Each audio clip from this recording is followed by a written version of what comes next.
Oh. Okay, what do I say? Mishpatei Hashem emes tzadku yachtov. Say the Mefarshim. Mishpatei Hashem emes. We've got to do the emes.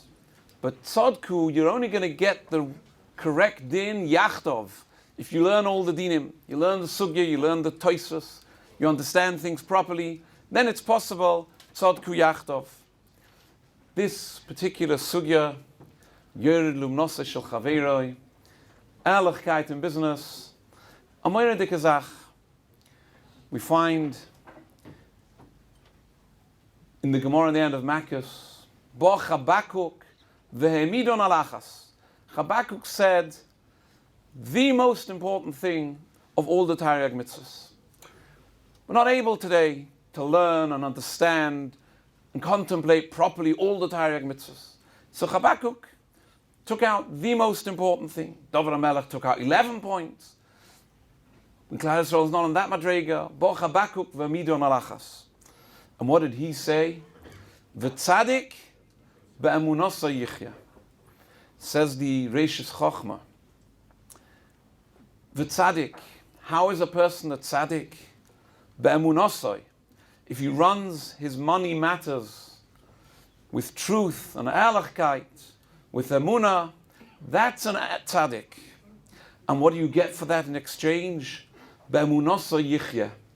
We're all looking for opportunities and skulas and ways of guaranteeing that we should be zeicher tarichas yomim.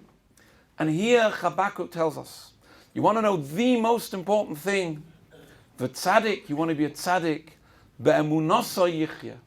You live in the zchus of conducting your business ehrlich.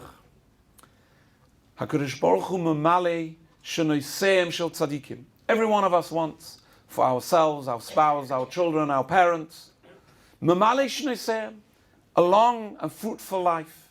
Hashem memale shenoiseim shel tzaddikim. Who are these tzaddikim? V'tzadik be'emunasa yichya.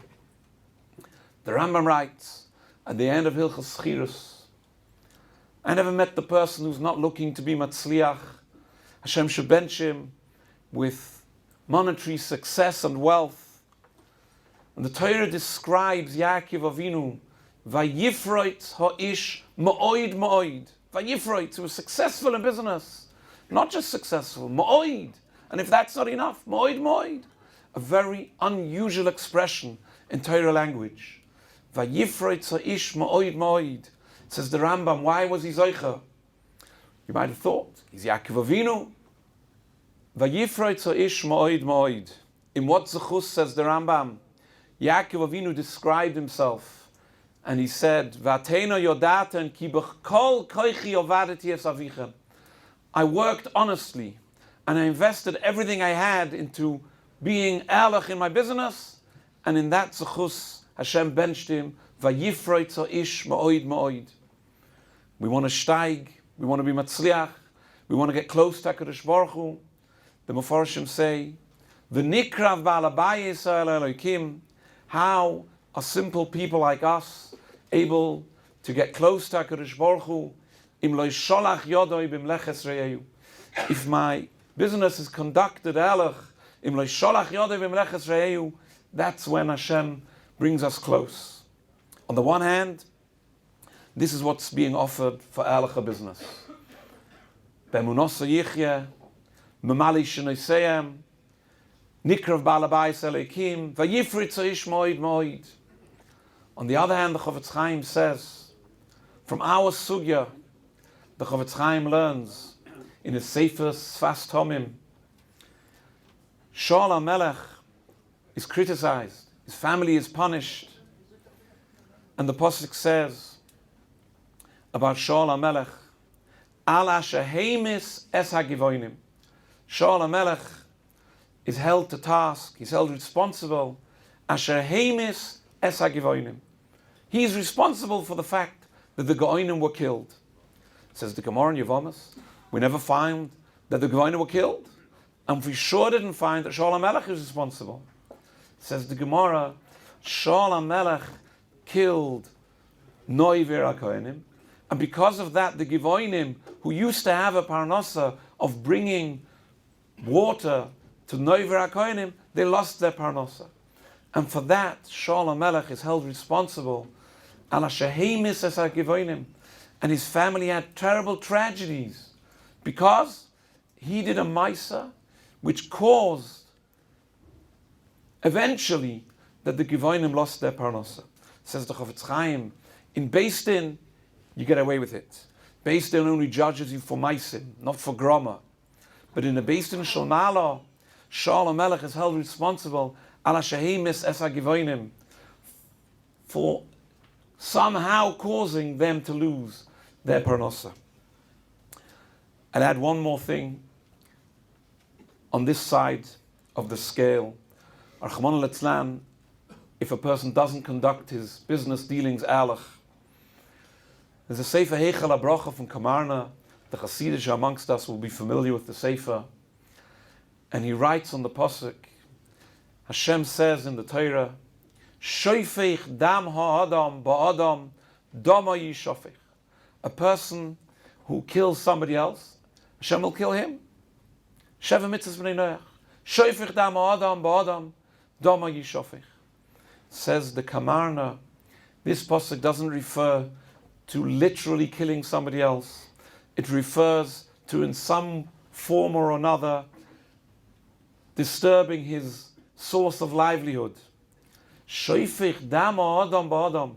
If chas v'shalom a yid is involved in affecting somebody else's parnasa, dama yishofech, there's a terrible oynish. There was a sefer printed before the war from Reb Hirsch Michelson, a sefer called Tirish V'Yitzar, very famous sefer, beautiful tshuvas. In Tirish V'Yitzar he says over a maisa, which he was involved in, of one yid who did a business dealing which affected another yid. A Choshva Rav got involved, and he showed this yid what it says in the Sefer Heichal HaBracha. Shoifech dam ha'adam ba'adam dama yishofech. Rachmana litzlan, you're risking your life. And the yid ignored him. And the Tirish V'Yitzar continues the Maisa and says, V'loi hoitzi shnosai. He did not survive the year. This is what we are faced with when we make decisions.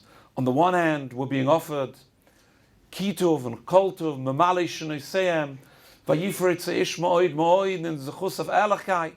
And on the other side, Ala Shehemes Zagivoinim, Doma Yishofech. Let us try together with the Talmid Chachamim assembled over here, learn this sugya and bring out some halacha l'maisa. Yedidi Reb Shlomo already introduced the subject matter.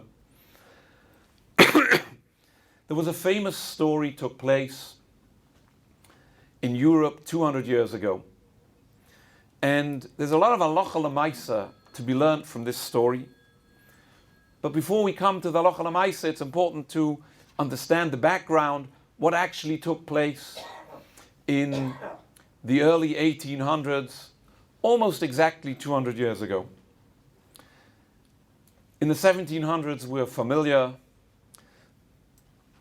In Europe, in Poland, in the 1700s, we suffered at the hands of, firstly there was Tzvi, and then came the Frankists and huge burnings of the Talmud, the Maskilim and the Goyim, made a lot of problems for the Yidden in the 1700s. The result of this was Klal Yisrael were dying for Sforim. And we are familiar today, our Gemaras, all our beautiful Gemaras of today are basically a copy of the Vilna Shas. The Vilna Shas, which is famous, Ha'almana va'achim rom. There were originally 3 brothers, but one of them died. Here's Almana and the 2 brothers-in-law. This is the Vilna Shas that we are familiar with. The Almana va'achim rom was not the first Shas that was printed, of course. After the Gezeirus of the Frankists, one of the famous printing houses was in Slovita. Slovita is a town in Ukraine. We'll call it halfway between Kiev and Lvov. And they printed the Shas. In those days was the accepted norm. Printing cost a fortune. It wasn't like today, you press a button on your computer. Every letter had to be set individually. You had to pay people to be Magia the Sfarim. And there was a worry. I'm going to invest so much money into printing Sfarim, and then tomorrow the next person's going to come, and I won't make the money on selling my Sfarim. The accepted norm, it goes back since the early days of Jewish printing. You went to Rabbonim, and the Rabbonim gave you a letter wherein they decreed, they announced a chayrim on anybody who's going to print this sefer within the coming phase of time. Depending on how much investment and depending on how many volumes, whether the rabbi gave you a 10-year lease, a 15 or 25 years, you got the rights of this sefer for the coming number of years. This we find back already in the days of the Chubas of the Ramah. And the first Slovita was no difference. They printed their Shas, and they got a letter from the Rabbonim, which was printed inside the Gemara, that for the next 15 years, nobody can print another Shas. That was done 200 years ago. These Shasin were printed there in the Ukraine and sold throughout what was then Russia. Like today, Moscow claimed that the Ukraine belonged to them, and that was really the case at the time, in the days of the Tsar Nikolai. And throughout Russia and Poland, which was all his Melucha, these Shasin were sold. However many they printed, almost all of them were sold out within 12 years. Still within the 15 years, and there's almost nothing left of the Slovita Shas, came Madfise Vilna. The original, the great-grandfather Rom was called Menachem Mon. Menachem Mon, family Rom. Menachem Mon Rom wants to reprint the Shas. He's going to be even nicer than the Slovita Shas. And again, he needs protection of his investment. And he gets letters granting him rights for the next 15 years. And one of those who gave him that right was Rabbi Kivega, the Rav of Pozna. And his letter was printed in the first volume of the Vilna Shas 190 years ago. And this set off an international furore, a major fight. What was the Nakuda? The printers in Slovita had already, within their 15 years, invested into reprinting their Shas. Now, that reprinting didn't have a new agreement, a new cherem, a new right, granting them 15 years, but they'd already started and put in a lot of work. And they claimed that since we're still within the 15 years of our original rights, so the second print is included, and if we've already invested into our second print, then the Vilna Shas doesn't have the right to start printing. Vilna said, on the other hand, you were given a right 13 years ago, gave you once. Now we started, we got the Haskama from Rabbi Kivega first. You people in Slovita don't have a right to print your second edition. And this machlokas involved almost all the Gedolim in Europe at the time, and in fact, almost all the people in Europe.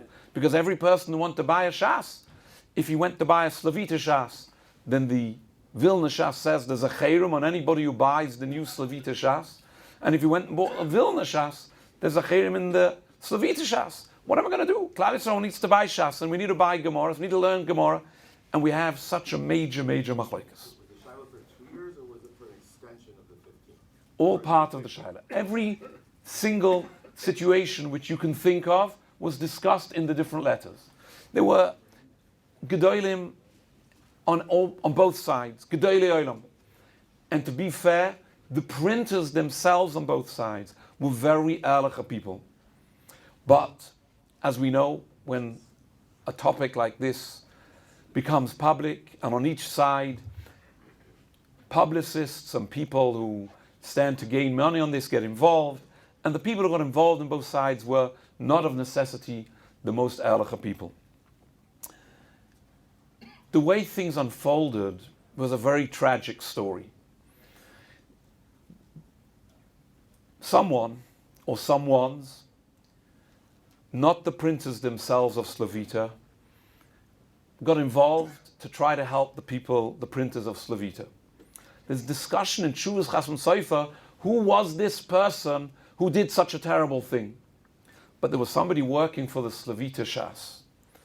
And what was the problem the Slavita Shas had? They themselves, the printers, didn't have a problem in printing the Shas against the Cherem of the Vilna Shas, because they had Gedolei Olam on their side who told them that you're allowed to go and print. They didn't have a problem to print. The problem was getting people to buy.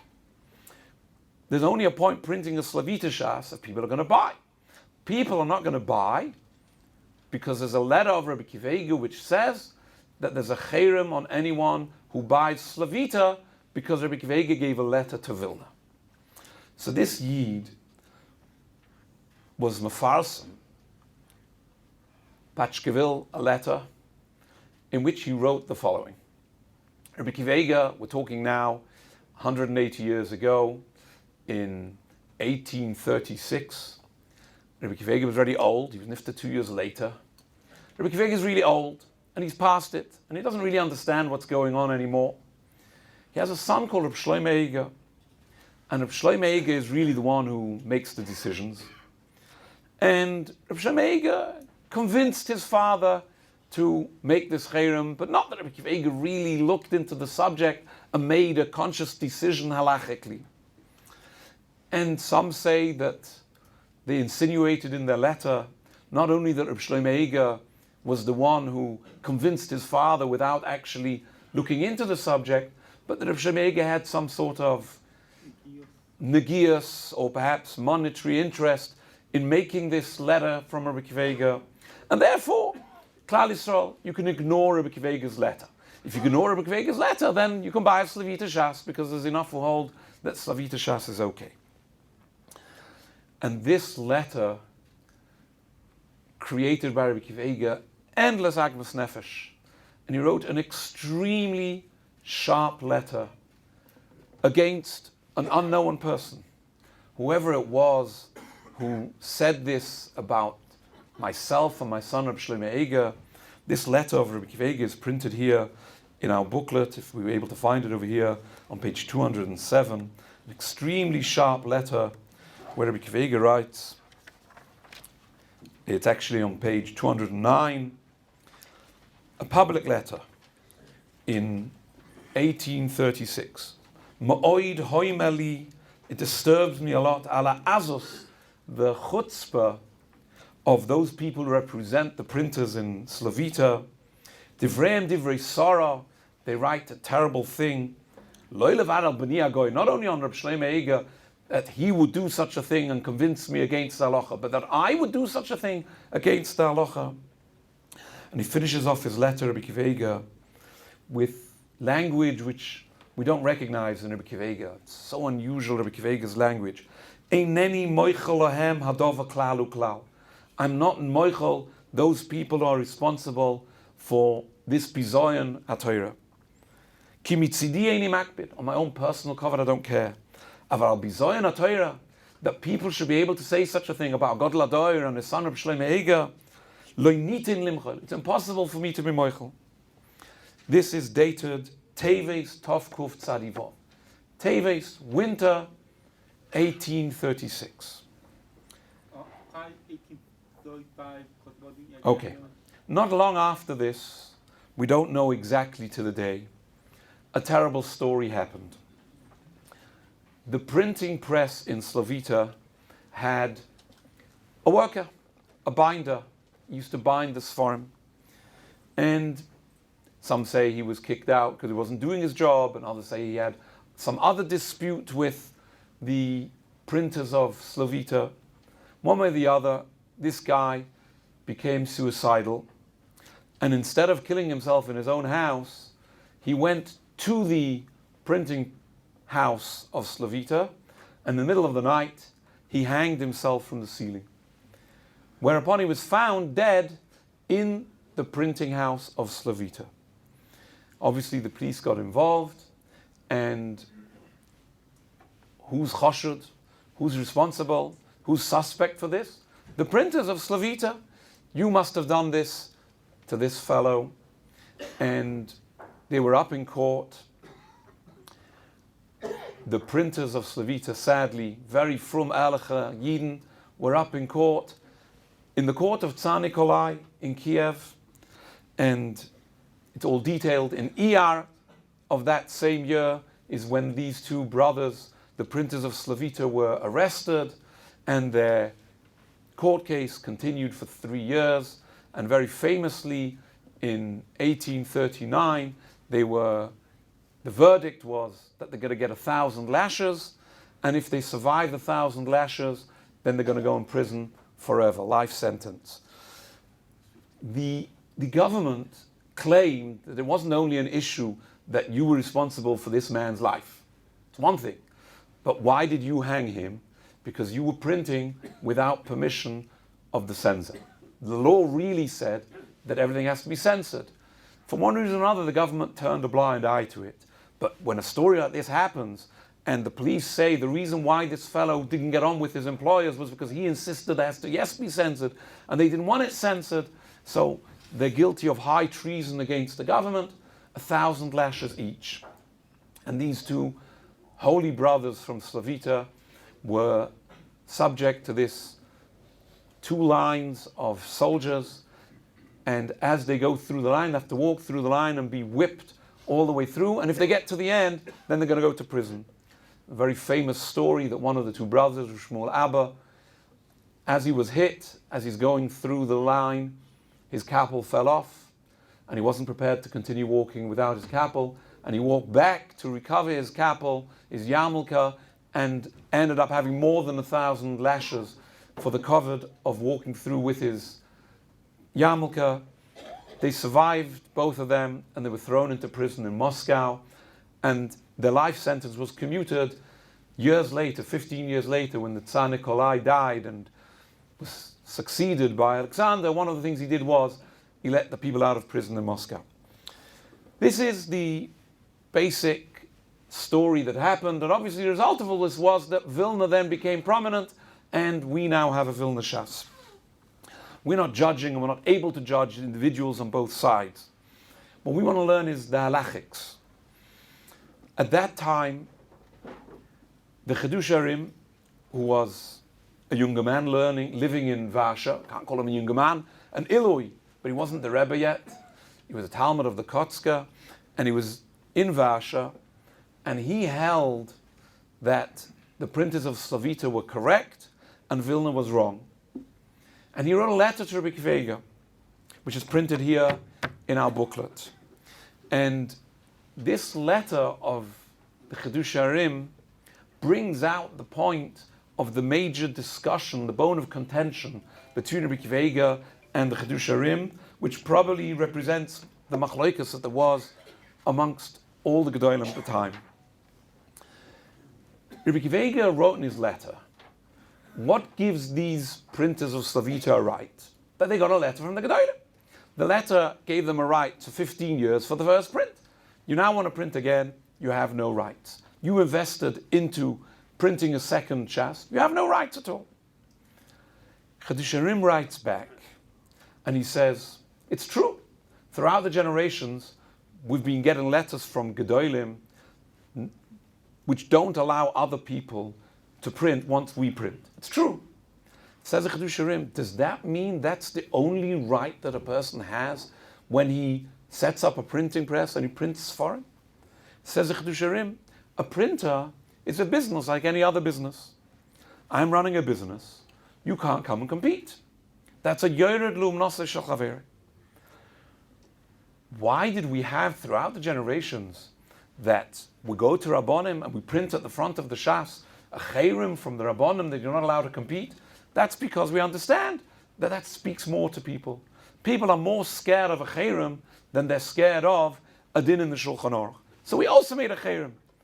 But even if you're right, Rabbi Kvega, that there's no chayrim because the chayrim only went on the first time, but if the printer in Slavita has already invested into his second print, and he's already churning out Sforim, and he's already put a lot of money in, then the printer in Vilna, if he now subsequently prints his Shas, he's a Yored Le'umnosei Shel Chaveroi of the printer in Slavita. Rebbe Akiva Eiger, we know from many different sources, held that there's no halachic issue of Yored Le'umnosei Shel Chaveroi in one printer competing with another printer. And it's entirely only a matter of the Chayrim. And if the Chayrim of the Rabbonim is not there, then the whole thing doesn't start. What's the machloikus between the Chedush Harim and Rebbe Akiva Eiger, whether a printer has a right that you mustn't compete with me? That's all built on how to learn a Gemara in Baba Basra Chaf Aleph from a base, which we've learned together here this morning and yesterday, wherein the Gemara says that general competition, a man has a store, I want to open another store, we both live in town, I can open another store in town. General competition, Yored Le'umnosei Shel Chaveroi is allowed. The Gemara wants to bring a raya that it's forbidden from a story. A man's fishing, he puts in his line into the river, and the fish start coming towards his bait. And the second fellow comes a little bit further upstream and throws in his fishing rod, and of course the fish come to him. And there the halacha says that the second fellow is not entitled to throw in his rod. Says the Gemara, if the second man is not allowed to throw in his rod for the fish, so too you shouldn't be allowed to open a second store. That's what the Gemara wants to say. And the Gemara says, no. Fish is different. Shani Hossam, the story of fish is different. Why will the Beis Din enforce that you're not allowed to throw in your rod and take fish? Says the Gemara, the Yohavi Sira. The Yohavi Sira, simple translation, because the first fellow already threw in his rod with a bait on the bottom of his rod. What does this Gemara mean? What's the difference between the man who threw in his rod and he's going fishing and there's a bait there, and there you're not allowed to compete with him, and I opened a store and I set up a whole business and I've invested in my business, and then the Gemara says you're allowed to compete? What does the Gemara mean? What's the difference between the two cases? It's very well known that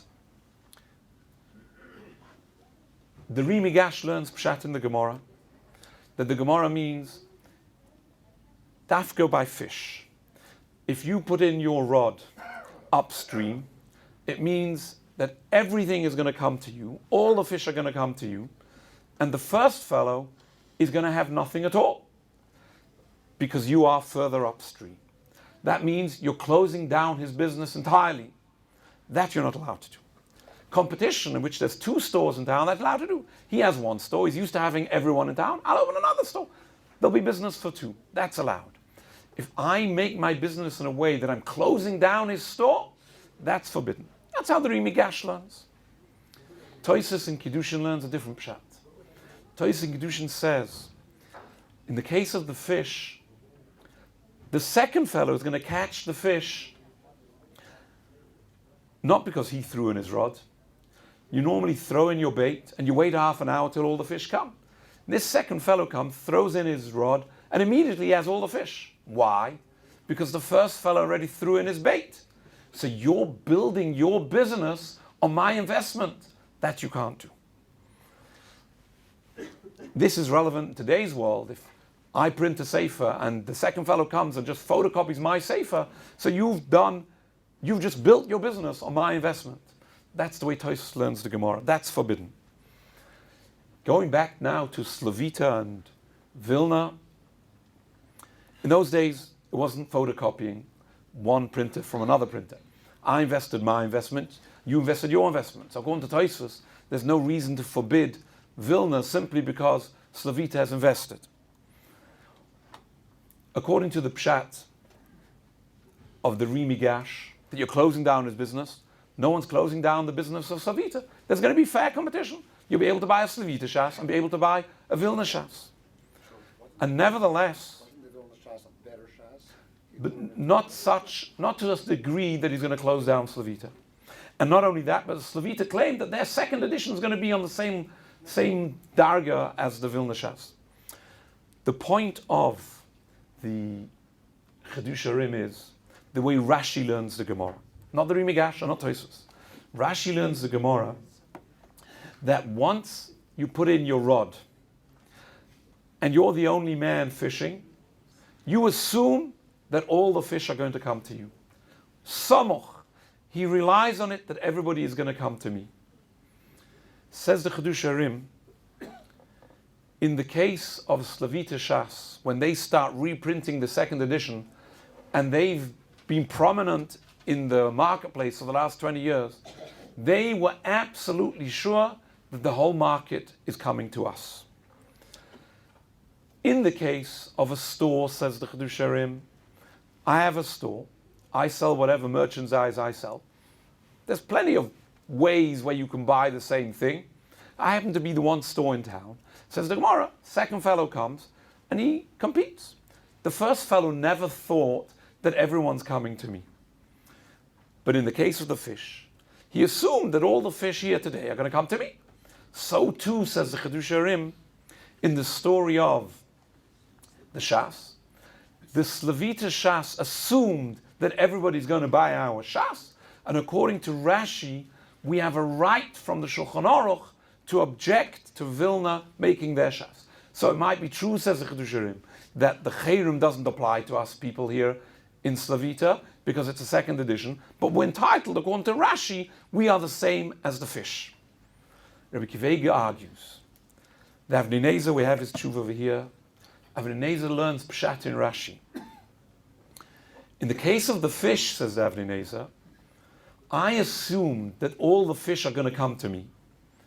Who do the fish belong to now? The Hefka.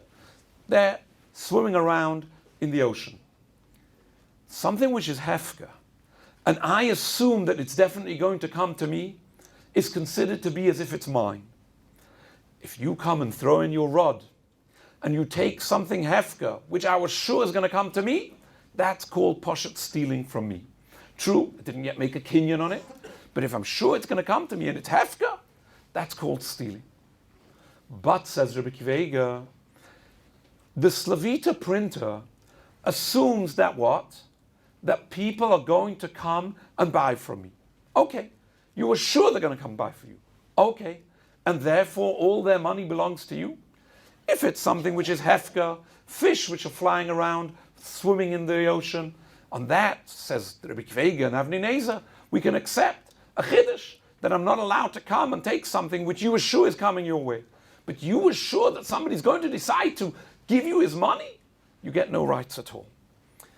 This question of whether the rights by fish is only because it's hefka, like Avnei Nezer and Rabbi Kivega, or whether it applies to anyone who's sure he's going to get it, this is the crux of the issue between the Chedush Harim and Rabbi Kivega. So neither Rabbi Kivega nor the Chedush Harim are going with the Rimigash or neither of them. They will agree that according to the Rimigash and according to Tosfos, the printer in Slavita has no rights. But Chedush Harim held that we paskin like Rashi, and it's enough that according to Rashi, you have no right to set up your printing press in Vilna. Unfortunately, we haven't got the time to discuss and get involved in the whole aspect of Onim Hachba Bacharora, which is a very, very interesting subject in its own right, but unfortunately, time doesn't allow us. Be'ez Hashem, we should be Zoicha with all the Gewaltige Choshev Tzibah here some other time. B'Shel Tova U'Mutzlachas.